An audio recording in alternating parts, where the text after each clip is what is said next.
Was Jesus a con man? Christians would have us believe that Jesus was the greatest con man in history, a charlatan, a deceiver, an impostor, and a fraud. Christians claim that Jesus was God. They teach that he appeared to be human, but was actually God. They want to hoodwink us to believe that for 30 years, throughout his childhood into adolescence and early adulthood, he was living a lie, leading a double life, pretending to his mates, the neighbours and the people of the town where he lived that he was just one of the lads, when in fact he was God in disguise. Christians shouldn't abuse the memory of Jesus in this way. There are no Bible accounts in the first 30 years of his life of anyone where he lived regarding him as anything but a guy helping his dad with his carpentry business. He didn't even stand out as being special, not extra kind or thoughtful, not praying more or going to synagogue more.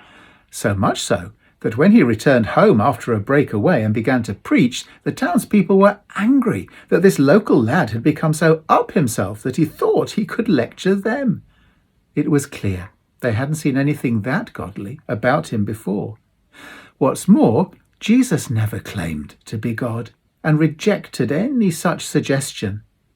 The falsehood of his divinity was spread years after his death when Christians wrote their wild claims into the New Testament and began making up stories like the virgin birth, the shepherds and wise men to try and give it credence. It's been peddled by Christians ever since, seriously damaging Jesus' legacy. He was evidently an ordinary man living an ordinary life. However, as he matured and saw how religious people were using God and religion to gain status and exert power over people, he saw red. And like so many extraordinary reformers before and after him, he decided to do something about it, and he certainly did.